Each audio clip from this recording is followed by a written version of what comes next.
We were driving down the highway on a gloomy, overcast day, the air heavy with the scent of wet asphalt and echoes of a recent rain. The engine of our old Ford purred like an elderly cat, while dreary landscapes flickered past the windows like an endless ribbon of memories. My friends John, Michael, and I had just enrolled in a university in the neighboring state.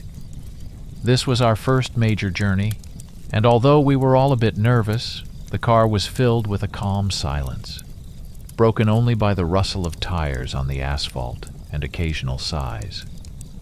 John was driving, and I sat next to him, staring at the endless road ahead. Michael was sprawled in the back seat, his eyes half closed, but I knew he was listening to every word we said. "We're almost there," John finally said, breaking the silence. I snapped out of my thoughts and looked at my friend. He was tall, with broad shoulders and sharp facial features. His blonde hair was always slightly tousled, as if the wind never left him alone. We were heading to a house that John had inherited from his grandmother. He must have been thinking about her because I noticed him gripping the steering wheel tighter. My grandmother started acting strange in the last years before she died. John unexpectedly began to recount, his eyes fixed on the road, but his voice tinged with uncertainty and sadness. After my grandfather passed away, she lived alone and rarely left the house. Dad wanted to hire a caregiver for her, but she refused, saying it was better for her to be alone, to not endanger others. We didn't understand what she meant. Soon she began saying that someone was watching her. We took her to the hospital, but tests showed that her mind was fine. So why did she see these visions? Over time, she stopped talking about it, and we thought she was getting better. He paused, took a deep breath, and continued. 6 months ago, she was found hanged in the kitchen. Everyone said she had gone mad, but I remember her differently, kind and caring. She was a teacher at the local school and always helped those in need. It's sad how it all ended. I wish I could go back and talk to her about her worries. Michael, who had been sitting in the back, leaned forward, intrigued by the story. He was slightly shorter than John, with dark hair and always a bit of stubble, giving him a scruffy look. I looked at my friend, trying to comprehend what he had gone through. John didn't like to talk about his grandmother, but today seemed to be a special occasion. His voice trembled as he said, "Maybe I'll be able to understand what happened to her when we get there." But then he laughed, breaking the grim silence. "Sorry, guys, for getting all gloomy on you," he said, shaking his head. "After all, we're heading to a new place and going to live on our own. That's pretty cool, isn't it?" His laugh sounded a bit nervous, but it helped lighten the mood. I smiled too, but my thoughts weren't as cheerful. Was it wise for us to stay where John had such bad memories? I was also a bit uneasy about staying in a house where someone had died, but free housing was a significant factor. Soon, we entered a typical mid-sized American town with a population of about 50,000. The streets were paved with old asphalt, and cozy houses with well-kept lawns and white fences lined the sides. We drove past the town center, where there were small shops, diners, and an old movie theater with a neon sign. People strolled leisurely along the sidewalks, enjoying the cool evening. After driving a few more blocks, we found ourselves in a quieter neighborhood, where the houses were farther apart, surrounded by dense gardens and old trees.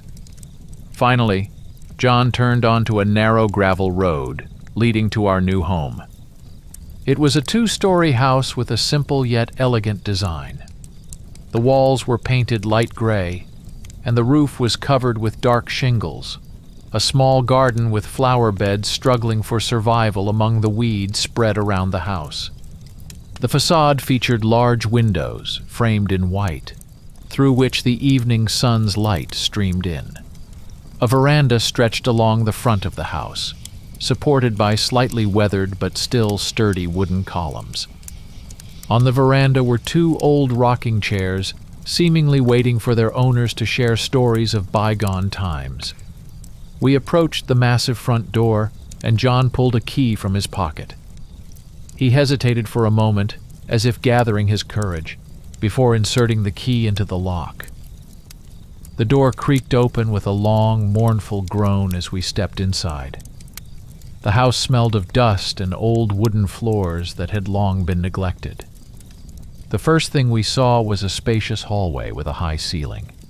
In the center hung an antique chandelier covered in cobwebs. On either side of the hall were doors leading to other rooms. Along the walls were portraits, which I guessed were John's relatives. We began to explore the house, driven by curiosity and a hint of excitement. Turning left, we found ourselves in a cozy living room with a fireplace and shelves filled with old books. Dusty curtains were half drawn, letting in weak evening light, giving the room a mysterious atmosphere. In the corner stood an old piano, its lid covered with a layer of dust. Moving further, we turned right and discovered a spacious, bright kitchen in dire need of renovation. The stove and refrigerator looked old but functional. Along one wall was a large wooden table surrounded by several chairs. Climbing the creaky stairs to the second floor, we found 3 bedrooms and a bathroom. Each bedroom was modestly but comfortably furnished. We began unloading our belongings from the car and carrying them into the house. I took my bag to my room and started unpacking. Pulling the cover off the bed, I found the mattress still in good condition. I carefully arranged my books on the shelf and hung my clothes in the closet. Michael set up his computer on the desk, connecting cables and laying out his books and notebooks. John, meanwhile, started unpacking his things and dusting off the furniture. When we finished unpacking and settling into our rooms, fatigue began to take its toll. John suggested, "Hey guys, how about we have a beer and relax? We deserve it." Michael and I gladly agreed. We went down to the kitchen and opened the fridge, where John found a couple of bottles of beer. We sat at the large wooden table, which now looked much better after we cleaned it and put our things on the shelves. "To new beginnings," John said, raising his bottle. Michael and I clinked our bottles with his and took a sip of beer, enjoying the moment of silence and tranquility. The light of the evening sun streamed through the windows, painting the room in warm tones. The next day, we got up early, full of energy and determination to get the house in order. We divided up the tasks. Michael took the kitchen and living room, John the bedrooms and bathroom, and I took the hall and staircase. When we finished the main cleaning, John said, "Guys, I found the entrance to the attic, but I couldn't find the key. We should look through the cabinets, maybe it's lying around somewhere." We agreed it was an important task, but decided to leave it for later. We had a couple of days left before classes started, and we continued setting up the house. We bought the necessary groceries, dishes, and cleaning supplies to make our stay more comfortable. We also checked the internet connection and set up our computers. Finally, classes began, and our lives gradually fell into a routine. We were enrolled in different faculties. John studied engineering, Michael went for humanities, and I chose computer technology. There were no problems at home, and we quickly adapted to the new routine. However, I noticed something strange. There were no mirrors or even the slightest reflective objects in the house. The spoons and dishes were either plastic or non-glossy. This seemed odd and a bit unsettling, but I didn't give it much thought. A week went by, and one night when I came home from school, it was already late. Exhaustion hit me, and I decided to take a shower and go straight to bed. That night was unusually stuffy. The air felt thick and heavy, pressing on my chest.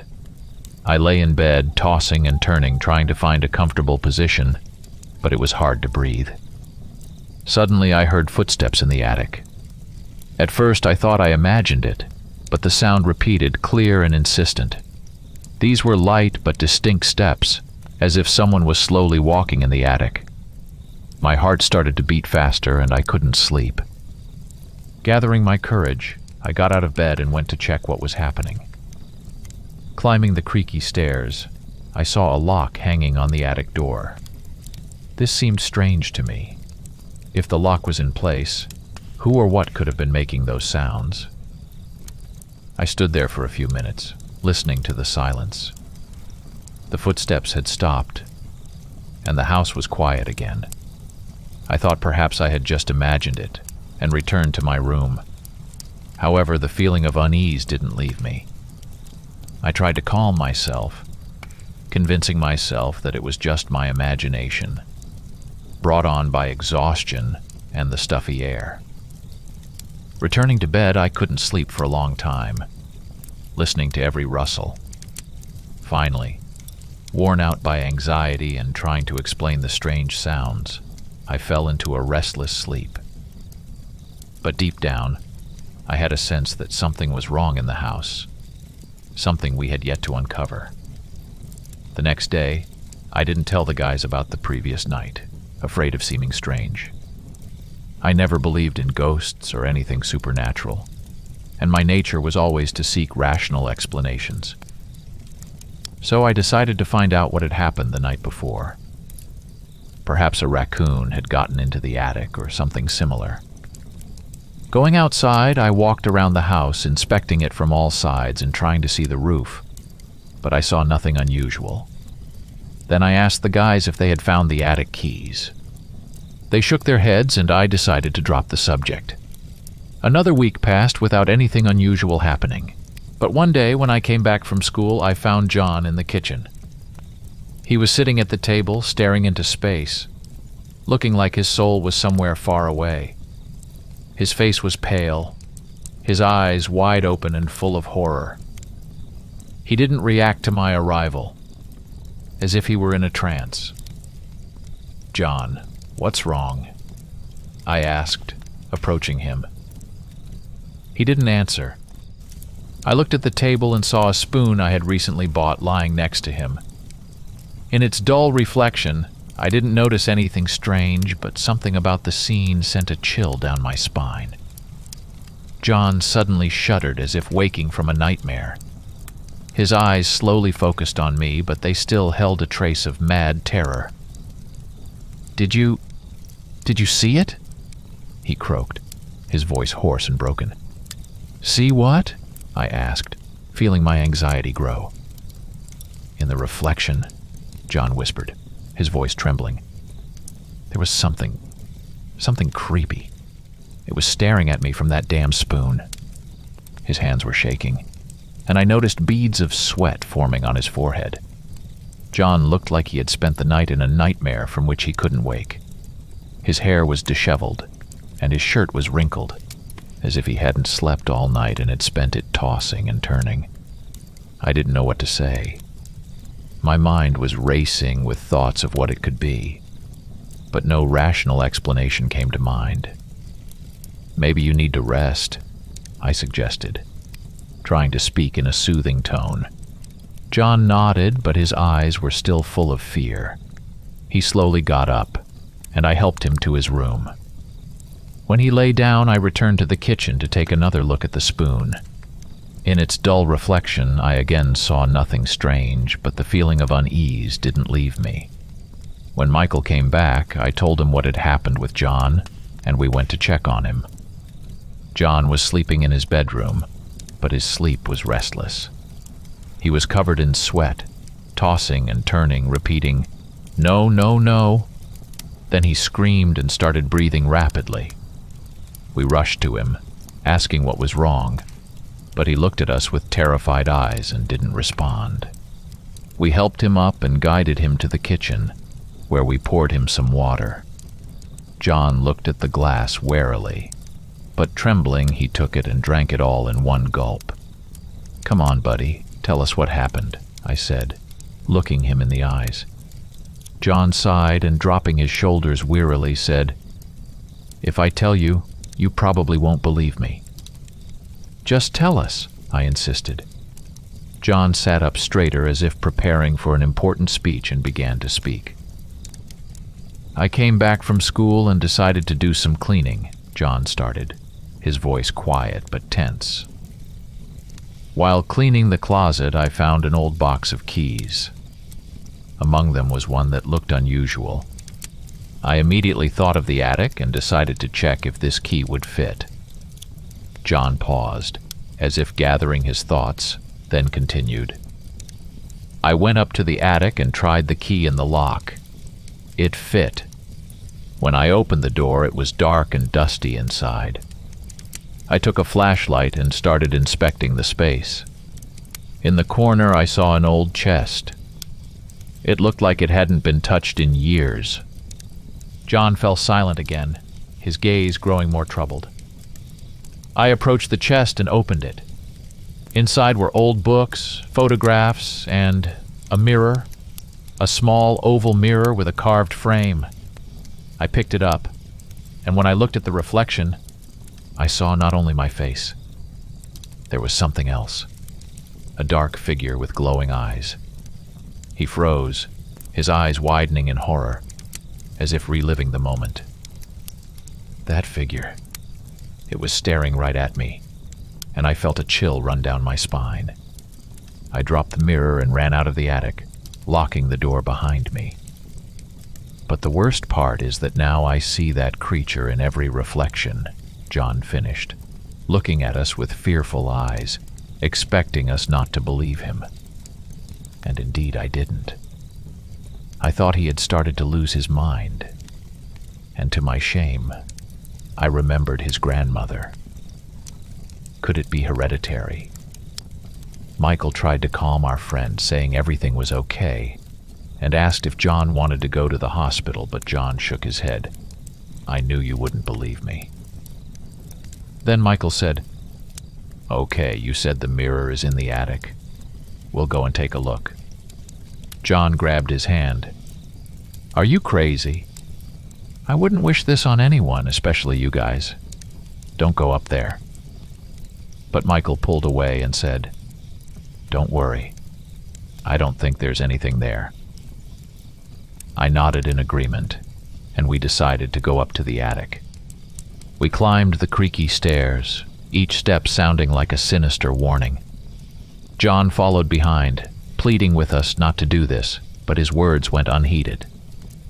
The stairs led to an old door that John had forgotten to close. The attic was dark and dusty, filled with the smell of old things and abandonment. We turned on our flashlights and began to explore the room. In the corner stood the old chest. We approached it, and Michael opened the lid. Inside were old books, photographs, and a mirror. A small oval mirror with a carved frame. It lay among other items, looking innocent but ominous. I picked up the mirror, and Michael and I looked into it.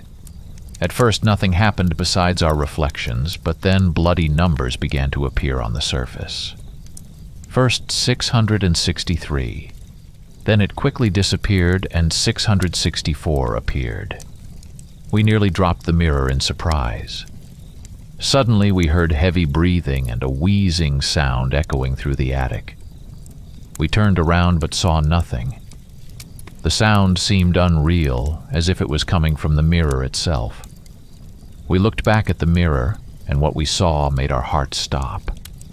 A terrifying figure appeared in the reflection, a werewolf. Its eyes glowed red, and long claws and sharp teeth were visible even in the dim light. It was staring directly at us, and its breathing grew louder and louder. The mirror trembled in my hands, and I could barely hold on to it. "Quick, get out!" John screamed, his voice filled with panic. We threw the mirror back into the chest and bolted for the exit. My heart pounded like crazy. I was gripped by panic, a cold chill running down my spine and my legs trembling. We dashed into the kitchen without stopping, as if the embodiment of horror itself was chasing us. In the kitchen we stopped, breathing heavily. We looked at each other, trying to grasp what had just happened. "Is this a dream?" Michael exhaled, his face deathly pale. "What's going on?" I felt my body shaking from fear and adrenaline. I tried to calm down and grabbed a glass of water, gulping it down, hoping it would help. But when I set the glass down on the table, my gaze fell on the blade of a knife lying nearby. In the reflection of the blade, I saw an eye. It was staring right at me, unblinking, full of malicious and cunning watchfulness. I froze, feeling cold sweat running down my back. At that moment, I heard someone's breath in my ear, heavy and sinister. I screamed and jumped back, feeling fear paralyze my body. "No, no, no," I mumbled, unable to look away from the knife. "Did you see that? In the reflection?" Michael and John looked at me with concern and fear, trying to understand what was happening. John, even paler than before, stepped towards me. "What did you see?" he asked, his voice trembling. "An eye. There was an eye," I breathed, pointing at the knife. "It was watching me, and I heard breathing." We stood there in horror, not knowing what to do next. John sank to his knees, clutching his head in his hands, repeating, "I told you not to go up there. Don't go up there." Michael took a step back, his face white. "What do we do now?" he asked, looking at me with desperation. I didn't know what to say. My mind was blank, and the only thing I felt was the cold fear gripping my entire body. Your grandmother must have seen this creature too," I realized, looking at John. We looked at each other in fright, understanding that she had ultimately found no way out and ended her life. We sat in silence for a long time, trying to gather ourselves. Then Michael said, "Let's sleep. Maybe everything will be better tomorrow." We nodded and went to our rooms, but I couldn't sleep, tossing and turning in bed, listening to every rustle. Only in the morning did sleep finally take me. I woke up around noon, realizing I had already missed my morning classes. Sleepy and irritable, I went to wash up in the bathroom. Thank God, there was still no mirror there. We hadn't had a chance to buy one yet. Then I went to the kitchen and saw Michael standing by the table. He was looking at the knife's blade, as if deciding whether to look into the reflection. "Michael, what are you doing?" I asked as I entered the kitchen. He flinched and turned to me. "I want to check if it's gone." We exchanged anxious glances and slowly approached the table. Fearfully, we both looked into the reflection of the knife. But there was only our reflection. No shadow, no eye, no terrible creature. "Nothing," Michael whispered, his voice full of relief. "Yes, nothing," I confirmed, feeling the weight lift off my shoulders. We called John, and he came running, his face still pale and tense. "Look, John," Michael said, pointing at the knife. John looked into the reflection and saw nothing either. The three of us stood there, realizing that the horror of the past night might have just been a nightmare. Relief filled the kitchen, and we started to laugh from the nervous tension. "Maybe it really was just a nightmare," John said, smiling weakly. We hugged each other, feeling more confident. It seemed that it had all been a dream, and now, seeing nothing scary, life was returning to normal. We quickly gathered for school, discussing our plans for the day and trying not to think about the previous night. Although a deep-seated anxiety remained, we decided not to dwell on it. Arriving at the university and seeing so many people, my tension began to ease. We walked towards the campus, trying to immerse ourselves in the usual student life. But for some reason, I instinctively avoided looking at the mirrors we passed. I was afraid of seeing that creature again. After a few classes, we decided to grab a bite and headed to the university cafeteria. Entering, we took our food and sat down at a table. The spoons were crystal clear and polished, reflecting the light and surroundings. When I picked up the spoon and was about to eat, suddenly, in the reflection, I saw an eye. It was staring right at me, full of malice and hatred. I was so scared that I dropped the spoon on the floor.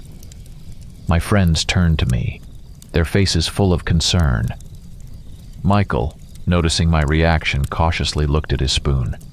He didn't drop it, but slowly lowered it, his face turning pale. "You see it too?" he whispered, his voice trembling. John jumped up and ran to the counter, returning with plastic spoons. "Here," he said, handing them to us. But our appetites were gone, and we decided to head back home. As we walked through the lobby, we noticed a large mirror hanging on the wall. It drew our attention, and we couldn't help but look at it. In the reflection, we saw our figures, but behind us, hunched and moving slowly, was that same creature. Its eyes glowed red, its long claws and distorted face visible even in the dim light of the lobby. It moved like a shadow following us. In the reflection, we could see its heavy breathing and hear its wheezing. We froze, our hearts pounding in our chests, fear gripping us. I felt cold sweat trickle down my back. "What do we do?" Michael whispered, his voice barely audible. "Don't look," John said, his voice trembling, but he tried to stay calm. "Just don't look in mirrors." We turned away from the mirror and quickly headed for the exit, feeling the creature in the reflection still following us. We returned home, trying not to look at our reflections in the glass doors and windows. Gathering in the kitchen, we tried to figure out how to solve this problem. Fear and anxiety hung in the air. "We need to go and smash the mirror," Michael suggested, his voice resolute. I hesitated. "If that was possible, your grandmother would have done it already. But we can try." We decided to test his suggestion. Grabbing a hammer from the closet, we headed up to the attic. The stairs creaked under our feet, and the air grew heavier. Opening the attic door, we entered, and I saw the old chest with the mirror again. "Ready?" John asked, his hands trembling as he held the hammer. I nodded, and Michael stepped back, giving John space to swing. John raised the hammer and struck the mirror with all his might. The sound of the blow echoed through the attic, but the mirror remained intact. Not even a scratch, as if it was protected by an invisible barrier. John struck again and again, but each blow was useless. With each hit, the creature in the mirror seemed to grow angrier. Its eyes glowed brighter, and its face twisted with rage. It seemed the blows only fueled its fury. We went downstairs, feeling helpless. "So, that doesn't work," Michael said, his voice full of disappointment. "What do we do now?" "Maybe just don't look in mirrors?" John suggested. But even he realized it was a foolish idea. On one hand, if you think about it, this creature has only been watching us and hasn't harmed us directly. But every time I see it, an instinctive fear awakens in me. And it's not a pleasant feeling. And the feeling of constantly being watched isn't great either. We fell silent, realizing our situation had become even more complicated. We needed to find another way to deal with this creature, understand its nature, and perhaps find a way to banish it forever. But for now, we didn't know what to do, and fear followed us everywhere like a shadow. We sat together and decided that tomorrow we would start looking for ways to solve our problem. It was something mystical, and we needed to seek answers from such specialists. That evening we went to bed. I was sleepy and exhausted since I hadn't slept well the night before. When I lay down on the bed, I immediately fell asleep. In the middle of the night, I woke up from the stuffiness. The air in the room was heavy and thick, as if someone had closed all the windows and doors. I heard footsteps in the attic. These steps were quiet but distinct, as if someone was cautiously moving across the old, creaky boards. I got up and went into the hallway, where I met the guys. It seemed they had also woken up from the strange sounds. We exchanged worried glances and decided to go check the attic. The stairs creaked under our feet, each step resonating in our hearts like a warning. We opened the attic door and entered, illuminating the way with flashlights. Shadows danced on the walls, creating the illusion of movement. But despite our fears, there was no one there. The attic was empty, only old things, and the chest with the mirror. As we were about to leave, I caught something strange out of the corner of my eye. In the corner of the attic stood a man. It was a firefighter in an old, charred uniform. He was slowly walking around the attic, setting everything on fire. The flames quickly spread, and I felt the heat as if I was in a real fire. "Hey!" I shouted, but the firefighter didn't respond. He continued his work, and the fire spread faster, filling the space around us. Suddenly, I felt someone touch my shoulder. I turned and saw John. His touch seemed to bring me back to reality, and the vision disappeared. The attic was dark and quiet again, with no traces of fire. "What did you see?" Michael asked, his voice shaking with fear. I took a deep breath and told the guys about the firefighter and the fire. They were scared, realizing the house continued to show us its horrors. We decided not to go back to sleep and wait for morning, continuing to look for answers. Sitting at our computers, we sifted through hundreds of pages on the internet, but found nothing similar to our situation. None of us could offer a rational explanation for what was happening. Then we decided to seek answers from spiritualists, mediums, and the church. It made no sense to go to scientists, as everything that was happening defied all logical arguments. When dawn came, we quickly gathered and left the house. Our first stop was the nearest church. Upon entering, we immediately felt a change in atmosphere. The calm and silence characteristic of a sacred place offered some comfort. We found the priest and told him about our experiences. The priest listened attentively, but his face expressed doubt. "I can pray for your home and you, but I fear it may not help." He sprinkled us with holy water and gave each of us a small cross. As we were heading out, I accidentally glanced at the large mirror on the church hall wall. In the reflection, among the parishioners, I saw it. The same creature. It stood behind us, its eyes burning with malice. I froze in place, my heart beating faster. John and Michael saw it too, and the three of us bolted from the church, feeling fear grip us. Then we went to a medium whose address we found online. The medium's house was old and covered by thick trees. Inside, we were greeted by a middle-aged woman with a serious and focused expression. She invited us into her séance room, where a round table covered with a black cloth stood, and candles burned.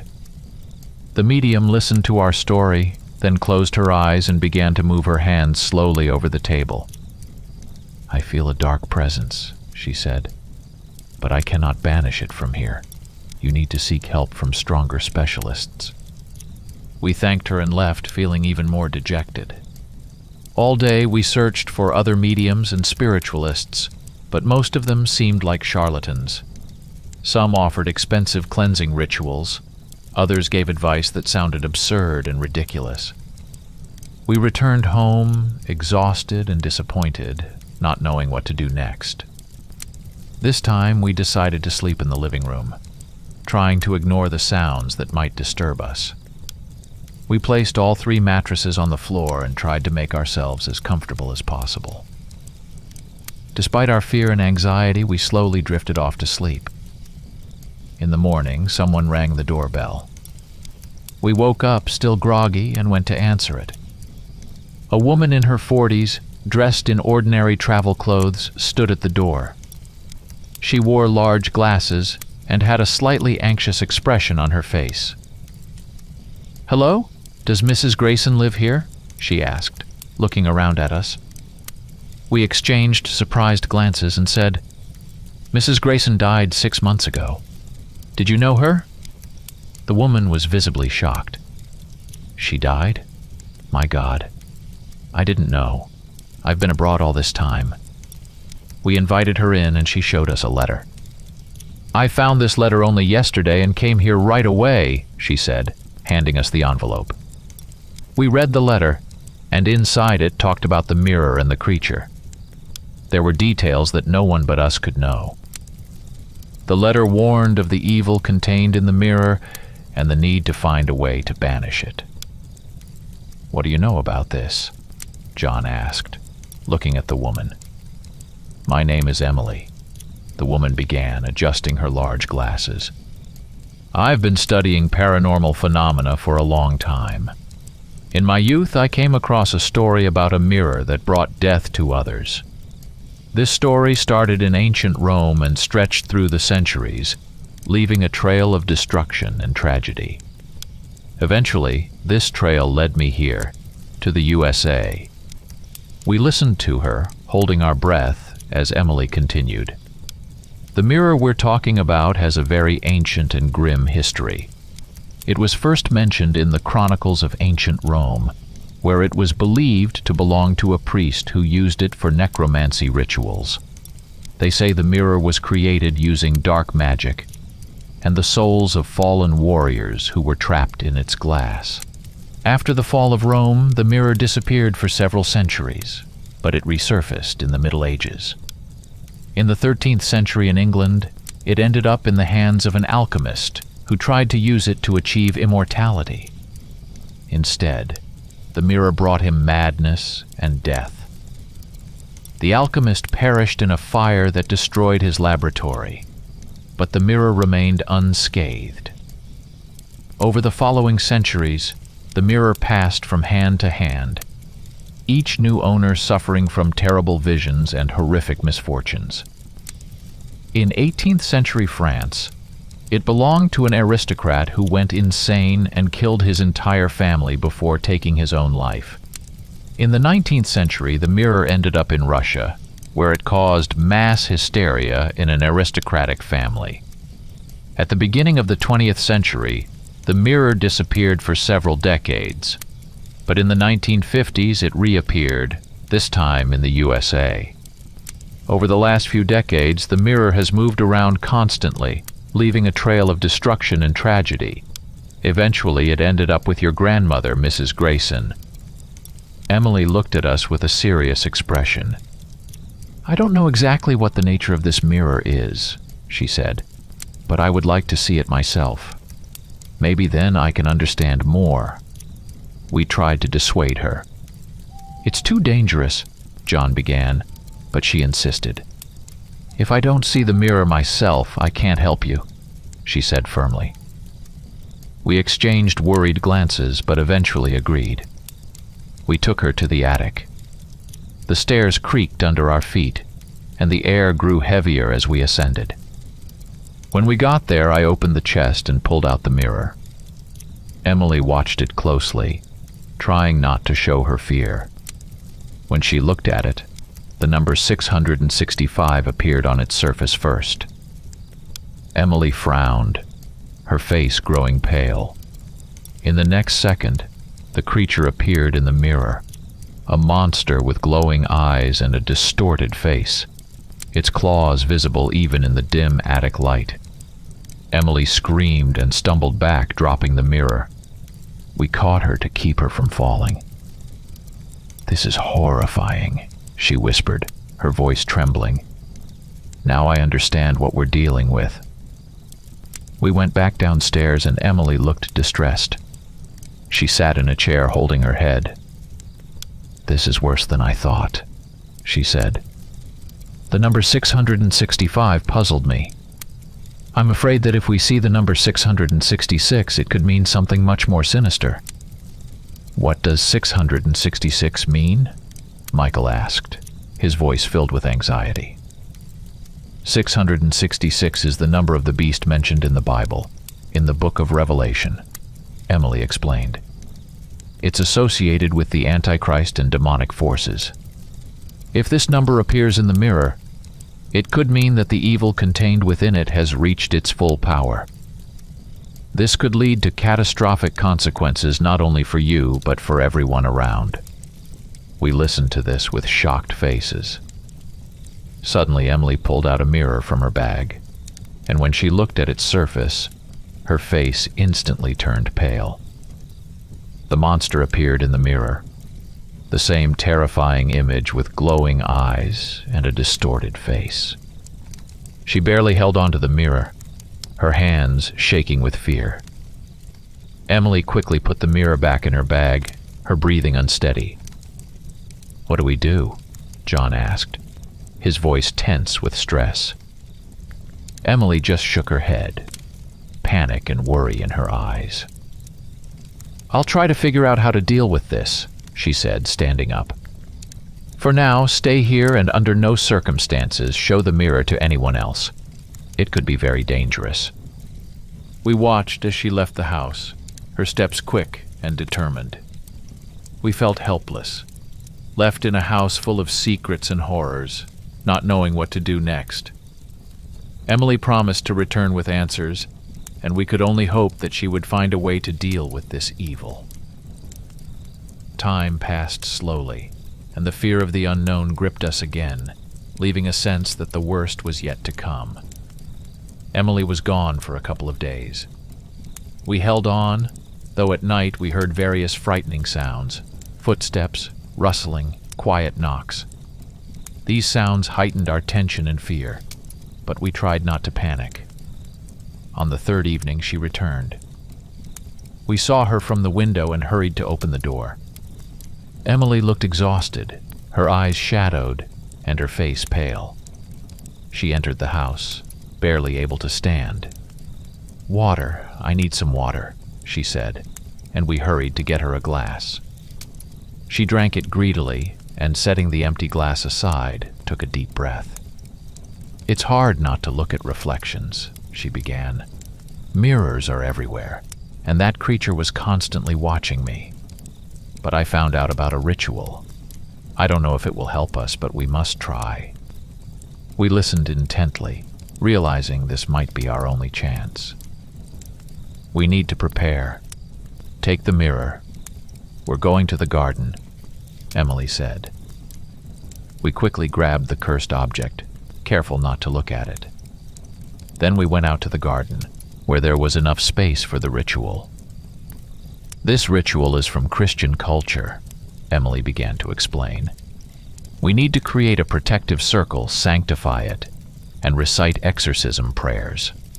We'll use holy water, candles, and crosses to banish the evil contained in the mirror." She started pulling these items from her bag, and we began setting the candles in a circle. Emily placed the mirror in the center, surrounding it with crosses. We lit the candles, and their faint light began to illuminate the dark garden. Emily took the holy water and sprinkled the circle, reciting prayers in Latin. We joined her, holding the crosses and repeating the words of the prayer. "O Lord, protect us from the evil contained in this mirror," Emily intoned. "Banish the darkness that threatens our souls and grant us light and peace." We continued praying, and it seemed that the darkness around us began to thicken. Suddenly, sounds emanated from the mirror, wheezing, heavy breathing, and malevolent whispers. The mirror started to tremble as if resisting our ritual. "Don't stop!" Emily shouted. Suddenly a voice interrupted us. "Hey, what are you doing here?" We turned and saw a police officer approaching us from the darkness. He looked curiously at our strange ceremony. "We're performing a cleansing ritual," Emily began to explain, her voice trembling but firm. The officer frowned and came closer, examining the candles, crosses, and the mirror lying in the center of the circle. "What's with the mirror?" he asked, leaning in for a closer look. At that moment, I noticed the surface of the mirror starting to turn red. The officer continued to look, his face turning pale when the number 666 appeared on the mirror. His eyes widened in horror. Suddenly the air was filled with a deafening roar, coming not from the mirror but from somewhere nearby. We turned and saw a dark figure rising from the pool water, which was not far away. The water didn't ripple, as if the creature was emerging not from it but from its reflection. The figure became more distinct, and we saw something horrifying.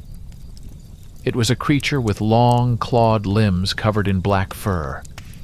Its eyes glowed red like embers, and its teeth were sharp as daggers. "Run!" Emily screamed, her voice shaking with fear. The officer, trembling with terror, pulled out his gun and began shooting at the creature, calling for backup on his radio. The bullet struck the creature, but it didn't react, continuing to advance toward us with the same malevolent determination. "It's useless!" I shouted, grabbing the officer's arm and pulling him back. "We need to run!" We dashed away, stumbling and barely staying on our feet. The creature continued to close in, its roar thundering in our ears, making our hearts pound with fear. The officer ran with us, continuously calling for backup. We didn't look back, feeling the creature's breath on our necks. We ran toward the road, hoping to find help or shelter. The creature pursued us, its massive clawed paws pounding the ground with a menacing rhythm. Its eyes burned with hatred, and it seemed to be targeting us as if we were marked. "Faster!" Michael shouted, glancing back and seeing the creature closing in. I noticed it could move through mirrors and reflective surfaces. As we passed a broken window, its silhouette flickered in the shards, and moments later it reappeared behind us, closing the distance. The creature seemed to glide through any reflections, approaching faster and faster. The officer running beside us was in shock. "What the hell is this thing?"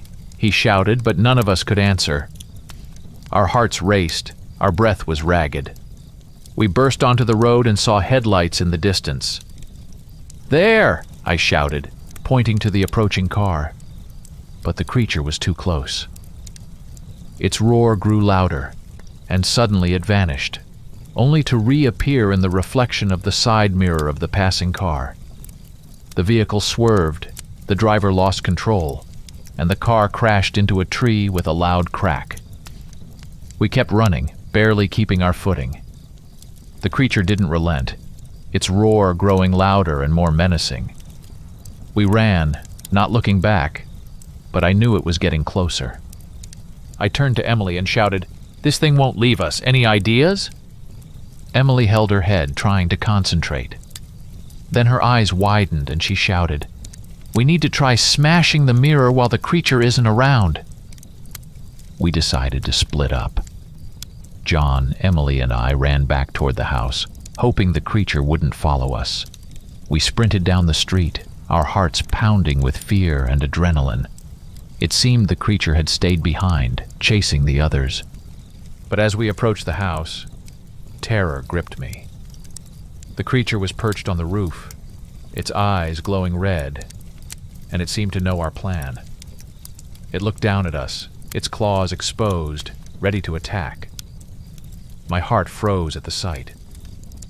"Quick! To the garden!" Emily shouted, and we ran toward the garden where the mirror lay at the ritual site. We almost reached the mirror when the creature suddenly leaped from the roof. It flew at us with incredible speed, its claws aimed directly at us. I thought it was the end when, suddenly, ghostly figures appeared out of nowhere. These spirits held the monster back, their glowing forms surrounding it, holding it in place. John gasped, "Grandma, I see her among them." I saw her too. John's grandmother's figure was among the spirits. They held the creature, giving us precious seconds. "Quick!" Emily shouted, and I grabbed the mirror, placing it on the ground. John raised the hammer, his hands shaking with tension. Gathering all his strength, John struck the mirror with all his might. It cracked, and in the next moment shattered into thousands of pieces. At that instant, the creature let out a deafening roar, its body beginning to dissolve into the air. The spirits vanished too, their mission seemingly complete. We stood, gasping for breath, among the shards of the mirror. Silence enveloped the garden, and we realized the nightmare was finally over. Emily sank to her knees, her face expressing relief. Soon, the police arrived at our house, and we explained everything that had happened, though no one believed us, except for the officer who had witnessed it. The house finally became quiet and peaceful. We cleaned up the remnants of the ritual in the garden and tried to return our lives to normal. However, the memories of what had happened remained with us. I noticed that each of us started avoiding mirrors. Even simple reflections in windows or utensils made us tense. I was afraid to look in the mirror, fearing to see something sinister. We all became a bit paranoid, checking every corner of the house for reflective surfaces and carefully avoiding them.